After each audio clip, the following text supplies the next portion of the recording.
Bienvenue à un nouvel épisode de Mirego Dev Talks, un podcast conçu par l'équipe de Mirego pour la communauté de développement. Dans chaque épisode, nos invités discutent d'une expertise, d'une technologie ou d'un enjeu lié au développement de produits numériques en compagnie de Rémi Prévost, directeur développement logiciel chez Mirego. Cette semaine à Mirego Dev Talks, on parle de Web3, un sujet de plus en plus populaire dans la communauté de développement. On essaie par contre d'aller au-delà des discussions habituelles sur la théorie derrière le blockchain, les crypto-monnaies, pour plutôt prendre l'angle développement de tout ça. Donc décentralisation, les protocoles techniques qui propulsent tout ça, les outils et les nouveaux enjeux que ça soulève au niveau du développement. Je reçois Martin Gagnon et Jérémy Aubé, deux développeurs qui possèdent un grand intérêt pour ce domaine, encore peu exploité pour son potentiel technique. Je vous souhaite donc une bonne écoute. Au cours des dernières années, les concepts de crypto-monnaie, blockchain, Web3, etc. ont pris beaucoup de place dans le domaine des technologies. Puis quand on commence à s'intéresser à ça, on se fait bombarder de ressources pour comprendre le côté théorique derrière tout ça, la théorie, comment ça fonctionne, tous ces concepts-là. Mais chez Mirego, on aime ça pas se contenter juste de la théorie, là, on veut se mettre les mains dedans pour comprendre comment ça fonctionne au niveau du code, puis après ça, bien saisir les opportunités de qu'est-ce que ça crée au niveau du développement de produits numériques. Donc, petit disclaimer, dans cet épisode-ci, on va assumer que vous possédez des connaissances de base sur la théorie derrière les concepts de Web3, là, le blockchain et ce genre de choses-là. Puis on va essayer d'aller un peu plus en profondeur en parlant vraiment du côté technique, là, du côté développement blockchain, développement Web3. Donc j'ai avec moi deux membres de l'équipe de Mirego qui trippent sur ce domaine-là, puis qui se sont mis les mains dedans, puis qui vont pouvoir nous en parler. Jérémy Aubé, développeur logiciel, et Martin Gagnon, cofondateur et directeur de l'exploration technologique. Bonjour messieurs. Allô. Salut. Si on se lance dans le côté technique, mais mettons qu'on prend un petit pas de recul, terminologie de base, c'est quoi un smart contract, c'est quoi un token, c'est quoi, il y a plusieurs spécifications de tokens, des ERC dans Ethereum, ce genre de choses-là. C'est quoi un smart contract, mettons? Ben, tu sais, mettons vite, là, un smart contract, là, c'est bien niaiseux. En fait, là, c'est juste du code qui va rouler sur le blockchain, là. Fait que tu crées un smart contract, tu vas le déployer sur le blockchain, puis après ça, il y a des événements qui vont aller interagir avec ce smart contract-là pour rouler le code. Et en gros, ça ressemble. Mettons, version niaiseuse, là. Ouais. C'est ça, tu sais. Ce code-là va être roulé de manière décentralisée. Exact. Peu importe où il va être exécuté, tu vas avoir un résultat, puis c'est beau. Puis tu sais, le blockchain, faut que tu vois ça quasiment comme un cahier de bookies, là, tu sais, ceux-là qui gardaient des records sur qui devait de l'argent à qui, là, avec Rémi, je viens prêter 5000$, puis Rémi m'a remboursé 2500, fait que si je pars au début du livre puis je le lis, ben je suis capable à la fin de savoir que Rémi me doit 2500, tu sais. Puis dans le fond, le smart contract, qu'est-ce que c'est? Ben grosso modo, c'est du code qui va finir par aller écrire quelque chose dans le livre. Puis ce qui est intéressant de cette technologie-là, c'est que cryptographiquement, on est capable de valider que rien n'a été altéré en fait dans toute la création du blockchain, ce qui nous assure en fait une immutabilité puis que personne a altéré les données. OK. Parce que c'est fait de façon décentralisée et que c'est de façon transparente. N'importe qui peut aller inspecter, qu'est-ce qui s'est passé, c'est quoi ce fameux livre-là que tu parles. N'importe qui peut prendre ce livre-là puis le lire. Exactement. Puis là, mettons qu'on parle de développement, là, il y a plusieurs blockchains, c'est pas le blockchain trademark, là, il y en a comme plusieurs. Comment est-ce que c'est lesquels on a essayé, comment on fait pour choisir, sur quoi on se base pour choisir quel blockchain utiliser? Ben, c'est drôle qu'on soit moi puis Jérémy aujourd'hui, là, parce que c'est là peut-être 6 mois, 1 an, on a commencé un peu à s'en parler on the side puis à se rendre compte que on connaît ça un peu en surface, mais on aimerait ça comme diguer dedans. Fait qu'on on a commencé un peu à se challenger, puis à s'échanger plein d'articles qu'on trouvait, puis essayer des affaires, puis justement, ben là tu te rends compte rapidement que des types de blockchain, il y en a énormément. Mais là on dit OK, puis là les langages qui vont être utilisés, comme si mettons je donne comme par exemple, si tu veux développer sur Ethereum, ben il y a un langage qui s'appelle Solidity qui te permet de faire des smart contracts. Si tu vas sur Solana, qui en a un autre quand même assez populaire, ben là, les smart contracts vont être en Rust. Rust, un langage un petit peu plus rapide au niveau de la compilation. Ouais, c'est ça, c'est plus low level aussi, là, mettons, là, tu sais, puis Solidity, c'est un DSL, là, c'était fait pour des smart contracts, là, fait que t'es vraiment dedans, là, tandis que Rust, c'est plus comme une librairie, là, genre, là, ça ressemble un peu à ça. OK. Fait que, quand tu fais de Solidity, là, tu sens vraiment que t'es dans le blockchain, là, mettons. T'as des keywords qui sont reliés carrément au blockchain, là, des adresses, pis tu sais. Mais au final, ça permet de faire la même chose. Ça permet d'écrire du code qui, au final, va écrire dans le blockchain. Puis, enfin, mais j'imagine qu'il y a des blockchains qui ont des features spécifiques que tu peux pas faire ailleurs ou pas vraiment. Le concept est tellement basic, tellement universel de c'est un contrat qui s'exécute à quelque part dans le blockchain puis qui est écrit dedans que tu peux pas dire moi j'aime mieux ce blockchain là pour des raisons techniques. À part le langage? Ben souvent, c'est comment que le blockchain va se comporter, là. C'est-à-dire, c'est pas tant la feature qui va te permettre de faire, mais plutôt, si je prends Solana ou Internet Computer, ben ça, c'est des blockchains qui sont développés pour beaucoup du smart contract. Les coûts de transaction, on peut peut-être y revenir tout à l'heure, quand t'interagis avec un smart contract, ce que ça va demander comme processing de donner, exécuter la méthode que tu appelles de ton smart contract, ben tu vas devoir un peu défrayer avec un coût de transaction le computing qui va être exécuté. Donc il y a certains blockchains que le computing coûte pas cher. Solana en est un. Il coûte pas cher parce que présentement il coûte pas cher. Mais qu'est-ce qui dit que ça va rester pas cher? Parce que c'est pas une affaire de juste d'offre et de demande. Ben au niveau du processing, non. En fait, étant donné justement que c'est en Rust, l'infrastructure a été faite, le blockchain en tant que tel, comment que les blocs sont créés, ont besoin de moins de computing parce qu'ils n'ont pas besoin. Solana, là, il faut. Ils sont tous un peu compliqués.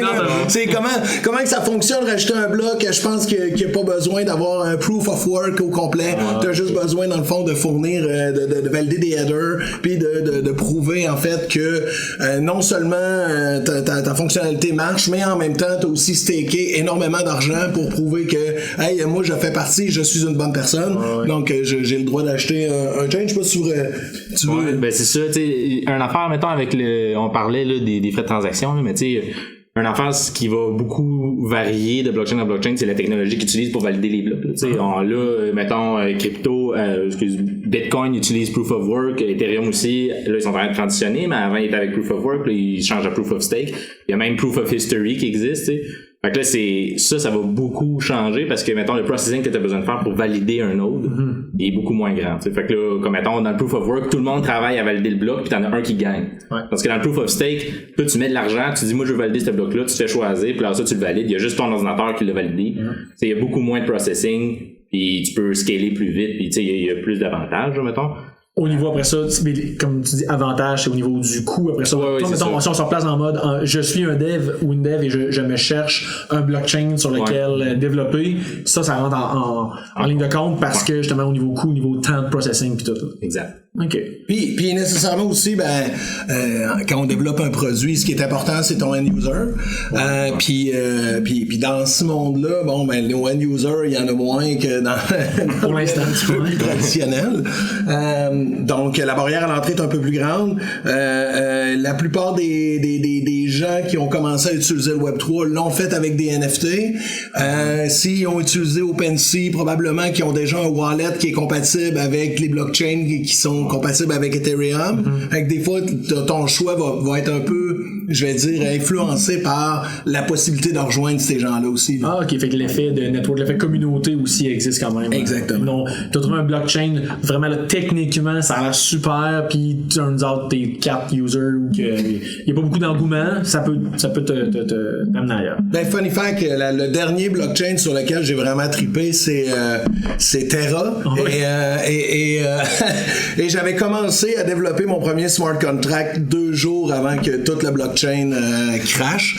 Donc, mais j'aimais vraiment en fait la technologie de financière en arrière qui avait qui existait au niveau de cette blockchain là.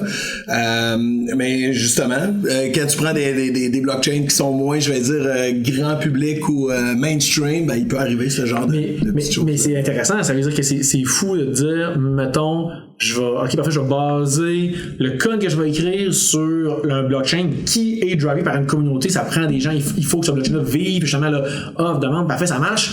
mais maintenant, tout peut arrêter. Tu sais, si tu là, je voulais qu'on parle un peu de comparatif là, web Web 3 puis Web 3. Si je bête dans, je vais utiliser AWS, m'a monté une app en Python, en Elixir, je vais le déployer sur le World Wide Web. C'est comme ça marche. Le World Wide Web peut pas m'amener. Ouais, il manque de monde, ça crash, ça existe plus. Fait qu'il y a quand même ça de ton choix de blockchain ça peut être un bon ou un mauvais bet. Fait que pour ça, des fois, j'imagine qu'il y a des choix vraiment plus safe. Que cette techno-là, c'est émergent, mais émergent veut dire ça se peut que ça soit mort dans un an. Ouais. Si ça n'a pas levé. L'affaire avec le blockchain aussi, c'est que plus qu'il y a de monde mettons, plus qu'il y a de miners, là, plus que ça devient sécuritaire, là, dans un sens, puis plus résilient aussi. Fait que, mettons, on parle dans Proof of Work avec, avec le vieux Ethereum. Si quelqu'un appartient 70% des miners, ben en réalité ils contrôlent le network. Fait que tandis que appartenir 70% du mining power quand il y a 3 milliards de personnes qui minent, ça commence à être très intense. T'sais. Exact. Fait que il y a ça aussi qui va. Puis encore il y a 3 millions de personnes, fait que s'il y en a 10 qui s'en allent, ça fait pas un grand impact, tandis que s'il y a 15 personnes puis il y en a 10 qui s'en allent, ben là tu vas perdre. Exact. Fait que la popularité du blockchain va quand même avoir un impact sur ça aussi là, quand même là. Ouais. OK. Puis si on parle de justement la différence Web 2, Web pré, Web 3 et Web 3, là, mettons plus Web décentralisé, blockchain, c'est quoi les changements de termes, changements de paradigme? Qu'est-ce qui fait que c'est différent? Puis, I guess aussi, qu'est-ce que ça a comme avantage? Là? Tu sais, le Web 2, ce que ça a amené, c'est un web qui est très read-write. Hein. C'est le web applicatif qui me permet d'aller écrire dedans, là, plutôt que la page informationnelle qu'on avait au début. Quand t'as commencé à coder. Quand j'ai commencé à coder, exact. Hein. Moi, je suis arrivé en début du web, puis je vais peut-être partir après le Web 3, je sais pas. Mais avec grosso modo, ce qui va amener, en fait, c'est le concept d'ownership. Donc, étant donné que dans un ledger public, on est capable d'exprimer avec sa clé publique, voici cet élément-là m'appartient à l'aide souvent de jetons, là, les tokens qu'on entend parler, là, fongibles ou pas fongibles. Donc, je suis capable de dire ces tokens-là m'appartiennent ou appartiennent à cette clé publique-là. Et que aucune entité administrative et corporative peut aller changer ce fait-là. Hein? Donc ça, c'est la partie ce que le Web 3 va amener, là. Puis, ça veut pas dire que le Web 2 existe plus. Hein? C'est que dans le fond, c'est comme une possibilité de plus qu'on ajoute au Web 2. Fait que dans le fond, je le dis souvent, le Web 3, c'est pas un ou, c'est un et. C'est comme un peu avec le Web 1 puis le Web 2, là, il y a encore des pages statiques partout. Là. Je dis, ça le concept de je consulte de l'information existe encore. Là, ça, là, je peux faire un form avec un post qui écrit dans une DB, puis quand je reload la page, qui est entre guillemets statique, là, mon info que j'ai posté dedans est là. T'sais. Exact. Puis là, c'est quoi ce step-là sur Web 3? Mettons je viens de dire le step Web 1, Web 2, ok, mettons, là, je pars du Web 1, je peux écrire de l'information, je vois dans la page. C'est quoi après ça le step Web 2 à Web 3? C'est de writer, mais pas writer en faisant un post dans un formulaire qui va aller dans une BD qui est hébergé quelque part par une corporation, quelque chose. C'est de décrire, c'est une manière différente d'écrire. Ouais, ben, tu sais, mettons, avec des compagnies qui ont aujourd'hui, mettons Facebook, là, tu t'en vas sur Facebook, t'écris le post, eux autres qui appartiennent le post dans un sens, là mais c'est chez eux, mettons, le data est chez eux. C'est ça, on va dire ça comme, tu sais. Fait que dans le fond, le shift avec Web3, c'est que là, maintenant, tu appartiens ce que tu mets sur le blockchain dans un sens, tu sais, mettons, avec le NFT, j'appartiens le NFT à moi, il y a personne qui peut l'enlever. Fait que tu sais, on est encore en read-write, là, il y a pas comme de nouveau exact. C'est juste que la manière que le data est processé est différent, puis mettons avec les NFT, disons, là, tu sais, le post que moi j'ai mis, j'ai 100% accès, c'est moi qui décide quand est-ce que je l'enlève, il y a personne qui décide quand est-ce que j'enlève, puis aussi l'interopérabilité avec le reste, là, le blockchain, tout roule sur le blockchain, tout est open source. Fait que moi, si je veux arriver puis mettons utiliser le NFT ou mettons OpenSea, il y a un NFT qui est ouvert, qui est avec OpenSea, ben moi je peux aller chercher la même API qu'OpenSea là, en réalité, là, dans le sens que ça roule tout sur la même plateforme, là. Tout est interconnecté. OpenSea est juste un client sur le blockchain qui va aller consommer. En fait, tout est des clients sur le blockchain. OpenSea, c'est beaucoup. Il y a beaucoup une grosse partie Web 2. Okay? Ouais, parce que dans le fond, OpenSea, il va avoir les user profiles avec les profile pictures, toute la kit. Ça, c'est pas écrit dans le blockchain. Hein? Fait que eux, ils ont vraiment comme développé tout ça. Puis même, ils ont rajouté du metadata autour des NFT. Fait que ils vont dire, mettons, c'est quoi les pourcentages d'unicité des chats dans CryptoKitties. Ça, c'est dans leur base de données. Oui, c'est dans leur base de données. Exactement. Ça, c'est full Web 2. Puis ça, ils ont fait ça pour, je vais dire, un peu mousser le concept de vente des NFT. Qu'est-ce qui va se retrouver dans le blockchain? Ce CryptoKitties-là appartient à Martin Gagnon, à sa clé publique, bien entendu. Puis également, ce qu'il va avoir dans le blockchain, parce que CryptoKitties, ce que tu peux faire, c'est prendre 2 NFT, les accoupler ensemble et créer un autre NFT. Donc ça, c'est aussi tout dans le blockchain. Cette règle-là, quand est-ce que les chats peuvent s'accoupler pour créer des nouveaux NFT, ça, c'est vraiment, dans le fond, des règles dans des smart contracts qui sont écrits dans le blockchain.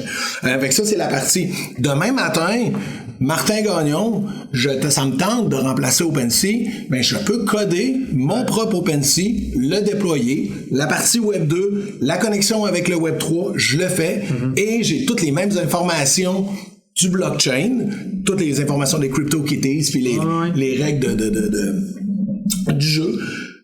Puis toute la partie que eux ont créée dans Web 2, ça leur appartient à eux. OK.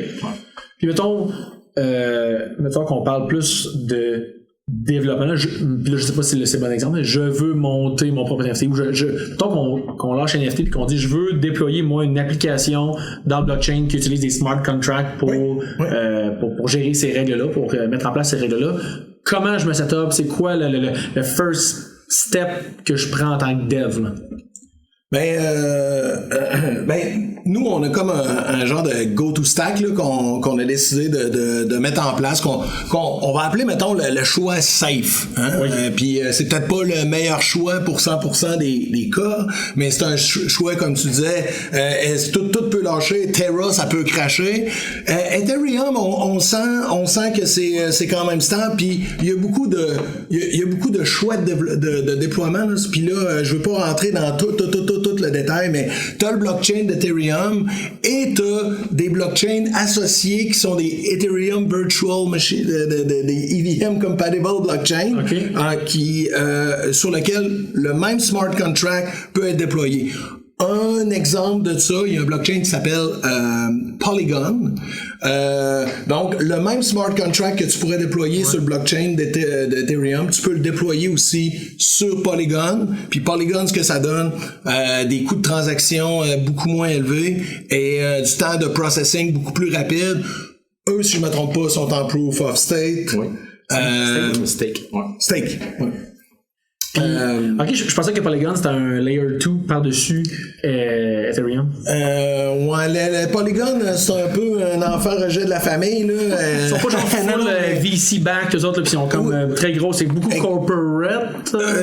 Oui, quand même, mais eux autres, mettons, c'est comme un genre de sidechain qui ont mis quelque chose pour se synchroniser avec Ethereum. Okay. Donc, tu bénéficies pas de 100% de la sécurité d'Ethereum te fournit, mais en échange, tu as vraiment un blockchain ultra performant puis peu coûteux. Puis eux sont en train de travailler déjà là, pour justement ramener quelque chose en layer 2. Là. Je me rappelle pas du nom, je me rappelle ça commence par H, mais... Donc là, mettons, c'est la stack là, que tu proposes. Donc, avec Polygon ou c'est la stack avec Ethereum? C'est la même. En fait, je peux prendre exactement la même. En fait, ton code base va être la même. Mon testnet était Ethereum, mais mon code de production va aller sur Polygon. Ton testnet, là, tu veux dire que tu lances un setup local, maintenant. Oui, l'équivalent, mettons, de staging qu'on aurait, par exemple, dans le Web 2. Oui. Donc, il y a un réseau décentralisé, encore là, de nodes de gens qui sont qui participent, mais là, dans un monde plus gratis. Qui est, dans le fond, des endpoints pour déployer ton code en staging, pour le valider. Donc, tu peux déployer tes applications sur des blockchains de test. Donc, bon, au niveau du code, là, c'est Solidity. Je pense que Jérémy l'a bien décrit, là, le DSL. Puis effectivement, là, ça file smart contract. Là, quand t'écris ça là-dessus. C'est un langage de smart contract. Exactement. Ça, exact. Tu te sens avocat, en fait. Tu sens quoi? Avocat. Ah oui. Des contrats. Des là, contrats. C'est trop légal. Et un outil qui est intéressant, là, c'est HardHat. Ça, c'est un command line tool qui te permet de rouler les tests, déployer, compiler ton Solidity, puis c'est fully featured, c'est vraiment bien fait. Puis ça va te permettre aussi de rouler une node locale pour te permettre en fait toi-même de déployer tes contrats localement sur ton ordinateur, puis valider en fait des trucs, parce qu'on s'entend, une fois que ton contrat est dans le blockchain, t'as un peu perdu le contrôle. Ça, on pourrait dire, mais fait que dans le fond, c'est intéressant, le côté setup local, puis mettons developer experience est quand même similaire à, mettons, puis je pense que ça a quand même, quand j'ai expérimenté un peu avec ça il y a quelques années, c'était pas ça du tout là. Les outils de développement ont évolué pour ok, maintenant là, débuter, t'as des trucs qui sont clés en main, intégration avec des IDE, t'es comme ça roule bien, puis ça fait le moins de dark magic là. Complètement là.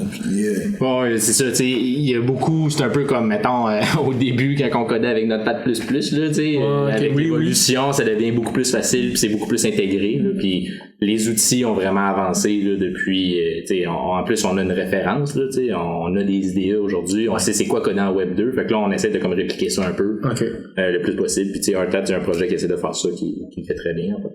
Puis au niveau autre bonne pratique de code, là, je sais que maintenant il faut t'en parler, mais le côté test unitaire, automatisation, linting, formatting de code, encore une fois, ça aussi, je pense que c'est rendu un pas pire niveau, là. Oui.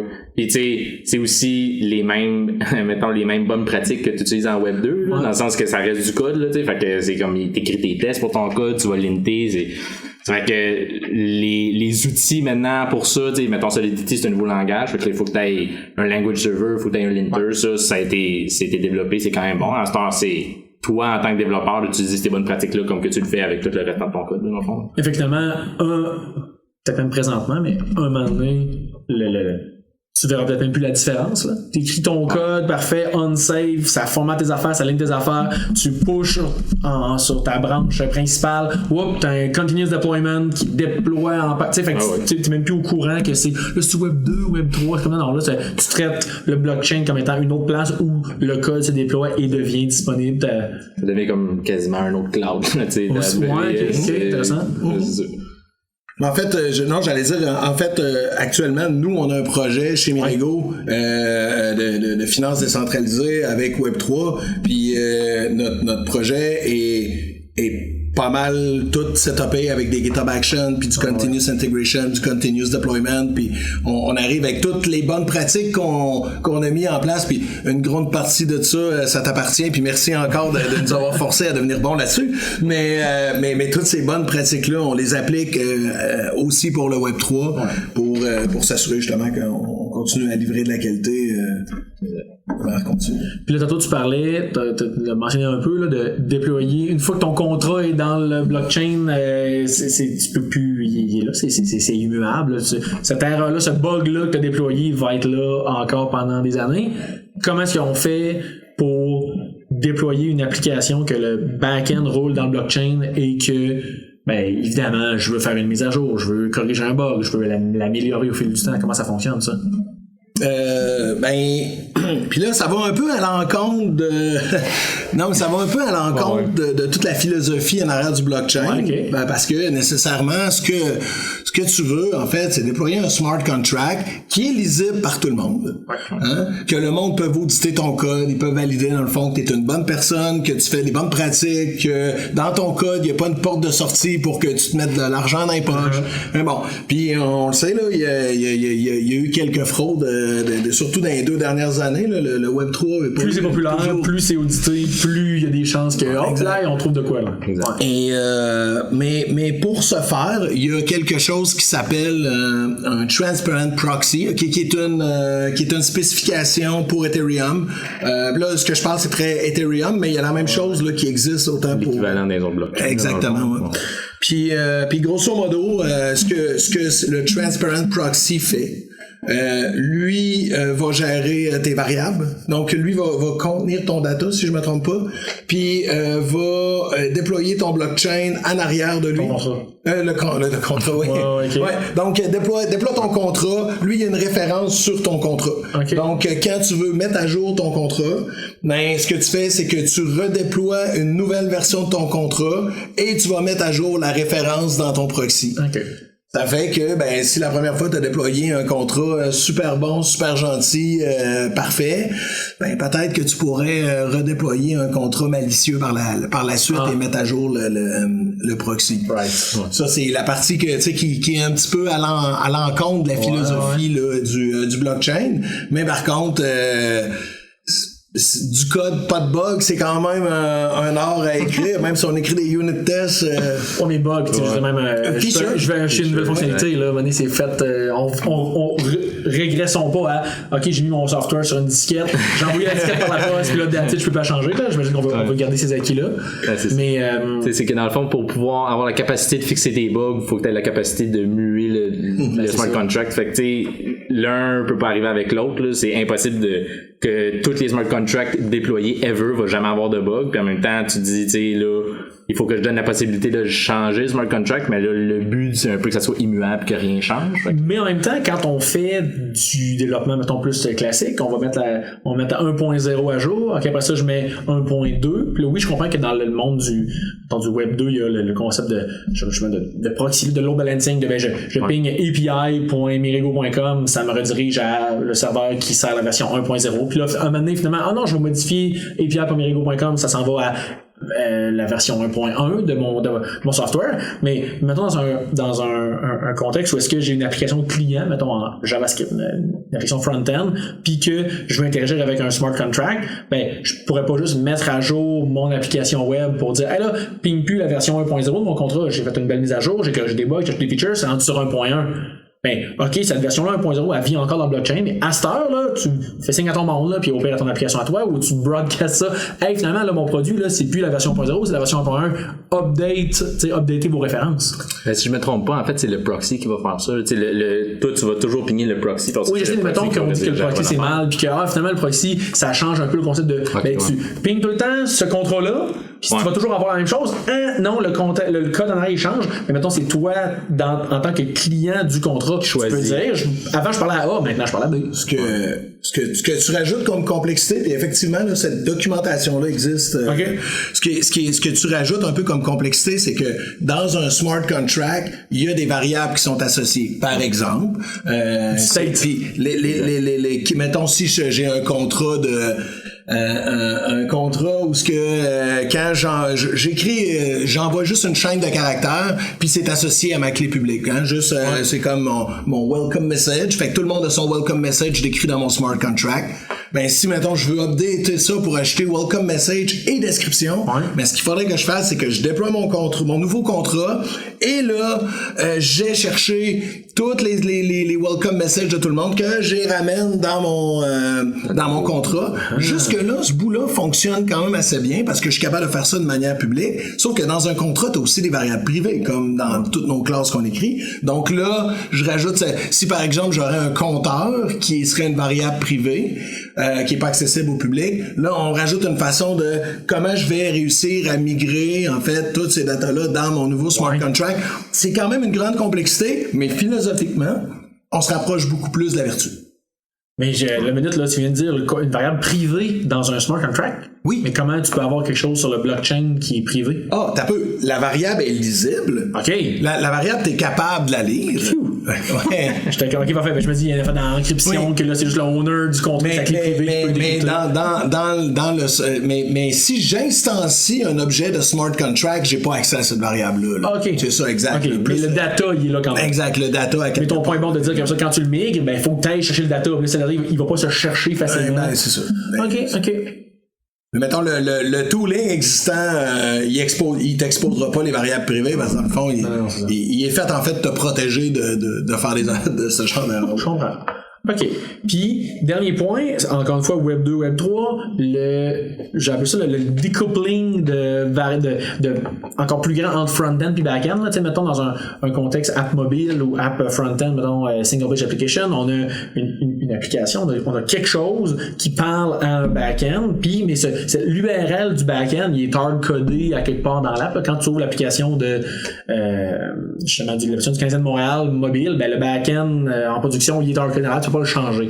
Là, dans un mode Web 3, où est-ce que le client est un peu plus en contrôle de à quel back-end il parle, parce qu'il y a comme un intermédiaire, d'un wallet, c'est quoi, y a-t-il une complexité qui se rajoute par rapport à ça? Ben, tu sais, mettons, l'application, elle va pigner, normalement, c'est MetaMask, là, on dit, dans 90% des cas, là, je vais pigner MetaMask. Par ça, à MetaMask, tu peux choisir quelle blockchain que tu veux, en réalité. Mais ton code, il référence pas MetaMask, il référence genre à window.ethereum, pis ça, t'as une extension dans ton browser qui est ok, c'est moi ça. Ouais, c'est ça, elle va remplir cette variable-là, c'est ça. Fait que, là, c'est ça. Là, tu parles avec MetaMask, tu peux choisir ton blockchain avec MetaMask, mais si je me trompe pas, tu peux bloquer, mettons, moi je veux pas parler avec Polygon, tu peux lui dire, tu sais, je veux pas que mon application interagisse avec Polygon, tu peux le savoir dans ton front-end, puis tu peux limiter, mettons, là, les options avec ça. Dans ton front-end, t'aurais hard-codé ton adresse de smart contract. Ben en fait, mettons, comment que ça fonctionne vraiment underneath techniquement, là, grosso modo, c'est que t'es capable d'écouter sur quel chain ID. OK, puis là, dans le fond, Ethereum, c'est Chain IDX, Polygon, c'est Chain IDX. Toutes les Ethereum, ils ont tout un Chain ID différent. By the way, ton localhost, c'est 1337. Mais, fait, grosso modo, t'es capable, en fait, d'écouter un événement sur window.ethereum.on chain change. Puis là, après ça, dans le fond, tu vas recevoir le Chain ID qui vient de changer. Fait que toi, dans le fond, de ton côté, tu pourrais dire, moi, j'ai déployé mes contrats sur Polygon, j'ai déployé aussi sur Ethereum, puis là, j'ai été vraiment wise. Fait que si, mettons, je suis sur Chain ID de Polygon, ben, je vais utiliser ces adresses de contrat-là. Dans le fond, c'est des adresses publiques, là. Puis, quand je suis sur Ethereum, je vais ajouter ces contrats-là. Parce que si tu fais pas ça, mettons, OK, dans mon MetaMask, parfait, je dis, mettons, j'ai mon application en production, là, l'application Martin Gagnon, Web3, Web App, parfait, je clique là-dessus, me connecter, link mon wallet, parfait, je vais prendre, mon test chain de Polygon qui roule sur mon ordi, parfait. OK, good, parfait, t'es connecté, j'ai un wallet de lié. Puis là, toi, le code, mettons qu'il est fait un peu plus de façon dumb, ben là, c'est parfait. Call telle méthode de tel contrat. Mais ce contrat-là, il n'existe pas dans cette exactement. Mais fait que toi, ton application en production, Martin Gagnon, faut que tu handles ce cas-là de. T'es en train de un peu comme si dans l'application du Canadien de Montréal, fallait gérer. Là, tu calls un back-end localhost d'un autre back-end sur foobarexample.com. C'est comme non, l'app n'est pas gérée pas codée pour gérer ça. Mais en Web3, oui, il faut que tu gères toutes un peu ces situations qui peuvent arriver. Ouais, puis je peux te dire, moi, ça m'arrive comme tout le temps, là, dans le sens où je les vois les sites qui l'ont pas géré parce que nécessairement, tu sais, moi, le 3/4 du temps, mon wallet MetaMask qui est connecté sur mon localhost. Fait que toutes les fois que je passe sur un site Web3, quand le site Web3, il me le dit pas, il m'en parle pas, il fait pas comme, hey, il faudrait que tu changes pour aller sur telle blockchain. C'est comment, toi, t'as pas géré ce cas-là. Fait que même là, c'est fait qu'il y a encore cette inconscience-là. En production, ben oui, on est en production. Le monde va se connecter avec tu sais, je vais faire confiance au monde, ils vont se connecter avec leur wallet de production, mais non, t'as pas ce contrôle-là en tant que développeur. Tu sais, c'est quand même fou parce que tu sais, il y a beaucoup de concepts financiers là, dans nécessairement là, dans le Web 3 / la crypto / les blockchains là. Puis tu sais, je regarde ma banque du code je sais pas moi, probablement 40 ans qui roule là-dessus, tu sais. Puis là, dans le fond, on a des concepts financiers avec quand même des montants d'argent significatifs. Des millions. Qui roulent avec du code qui a un an. qui a pas vécu. Non, c'est ça. La règle reste pareille, là, que, je veux dire, ton code, il faut qu'il vit, là, pour être certain qu'il est correct, là, en réalité. Fait que c'est sûr que là, il y a beaucoup de monde qui font très confiance à des contrats qui sont super jeunes, là. Fait que, tu sais, mettons, je pense qu'il y a quand même beaucoup de bugs qui sont arrivés de là en fait, là, la perte de confiance, où ce que comme, oh wow, on s'est fait hacker, mais c'est parce que, ouais, ok, ce code-là, tu l'as déployé il y a 3 semaines, pis t'as décidé de mettre 5 milliards dedans, c'est comme, c'est ça, pis il y a souvent ça, là, le hacker, mais dans le fond, c'est un trou de sécurité, c'est jamais l'affaire était là. Exact, c'est juste qu'il y a un loophole, pis il y a quelqu'un qui l'a trouvé, il a décidé de l'exploiter. Mais c'est ce qui est intéressant, mettons, si tantôt on parlait de banque, ben là, ok, la banque, il y a quelqu'un de mal intentionné dans une institution financière qui peut aller somehow chercher cet argent-là, que c'est pas trop, c'est un peu derrière une porte fermée. Alors que s'il y a quelqu'un qui réussit à extraire des tokens ou de l'argent d'un smart contract, le smart contract le permettait. Ouais. Tu sais, ces règles-là, ils étaient codés, là. La faille de sécurité, c'est pas, il y a quelqu'un, là, qui a menacé quelqu'un avec un couteau. Non, là, le smart contract permettait de voler, de hacker. C'était peut-être pas connu de lui-même, mais l'ordinateur savait que ça se faisait. C'est comme ça. Exact. On met beaucoup de responsabilités dans les mains, entre guillemets, de machines puis de code, qui a pas beaucoup d'années d'expérience. Ouais. OK. Mais je pense que c'est le bout qui est un peu scary. Là. Ouais. Ben oui. D'arriver dans un monde où ce que, ok, ben si, puis là, c'est pas pire quand en tant qu'utilisateur, ben tu peux être quand même conscient. Quand tu commences à écrire des règles pour un client, là, ben c'est pas la même chose. Là, c'est puis tu sais, nous on se considère comme une entreprise qui a déjà eu des mandats qui nécessitaient de la grande sécurité puis de l'audit, puis tu sais, on a en fait ce bagage-là, mais malgré tout, on comprend en fait que à la fin de la journée, ça va rouler dans une organisation décentralisée, puis une fois que le code est rendu là, s'il y a un trou de sécurité ou il y a une faille ou c'est tout simplement un loophole en fait pour drainer un smart contract, ben en fait là ça va avoir des impacts quand même importants. C'est ça. Ouais. Puis tu sais, je pense qu'il faut pas trop avoir peur de ça non plus, là, dans le sens que oui, c'est open source, tout le monde peut le voir, mais Linux c'est open source, tout le monde peut voir le code, puis ça roule 90% de l'internet, là, tu sais. C'est ça.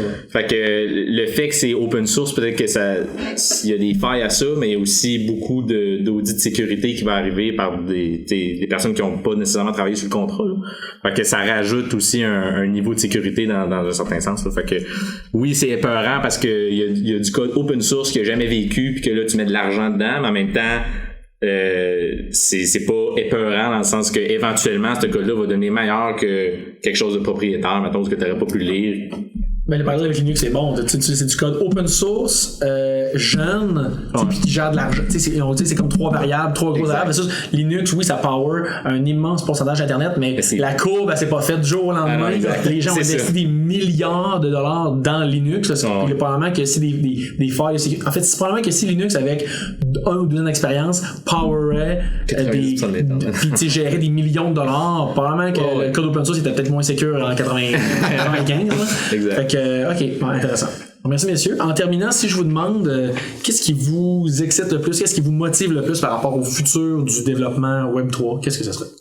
Tu sais, mettons, pour moi, là, le plus excitant, c'est que c'est une nouvelle plateforme avec des nouvelles opportunités. Là. Puis, en réalité, le use case de ça, on sait pas exactement c'est quoi. Là. Fait que le futur, tu sais, les nouvelles grandes affaires, on les a même pas encore inventées. Là. Fait que c'est cool d'être dans cette évolution-là, mettons.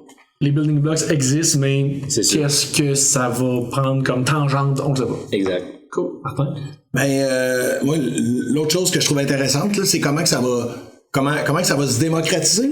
Parce que nécessairement la barrière à l'entrée actuellement est quand même assez importante. Installer un wallet, prendre tes 20 mots, les cacher dans un coffre-fort, puis tout le kit, c'est quand même quelque chose un peu de difficile. Et j'imagine qu'il va y avoir peut-être une démocratisation. Ça va-tu passer par des consoles qui vont avoir des wallets intégrés pour que ça soit plus facile? Ça va-tu être mon téléphone va en avoir un? En même temps, je peux-tu faire confiance à une entité corporative d'avoir un wallet? Mais là, tu parles plus d'adoption. Mais ça va être une barrière qu'il va falloir qu'il tombe pour qu'après ça, le dev, c'est un peu comme la barrière d'adoption. Qu'est-ce que ça prend pour que le développement web lève en 98? L'accès à Internet. Exactement. Ouais. Là, cette partie-là, moi, j'ai comme le comment ça ça va se faire, j'aimerais ça quasiment en faire partie là, de la solution, puis de trouver dans le fond comment qu'on peut faciliter l'interaction avec une application Web3 à partir du mobile. Et comment ça fonctionne, tout ça. Les solutions qui existent aujourd'hui sont très laborieuses. C'est un peu l'œuf ou la poule, là. C'est comment qu'on fait pour qu'il y ait plus de software Web3, ben ça prend plus de gens. Et plus de gens, ben ça prend quelque chose qui les attire à. Fait que, exactement. Ok, cool. Ouais, merci beaucoup, messieurs. Merci d'avoir participé à cet épisode. Je vous dis à la prochaine. Merci d'avoir été là pour cet épisode de Mirego DevTalks. Vous pouvez en apprendre plus sur Mirego, notre expertise, nos projets et nos postes disponibles en visitant notre site web au mirego.com. On vous invite aussi à poursuivre la conversation sur Twitter avec le hashtag MiregoDevTalks. N'hésitez pas si vous avez des questions, des commentaires ou si vous voulez interagir avec l'équipe de Mirego. Continuez à nous suivre et à partager les épisodes sur votre plateforme de podcast préférée et au plaisir de se retrouver au prochain épisode.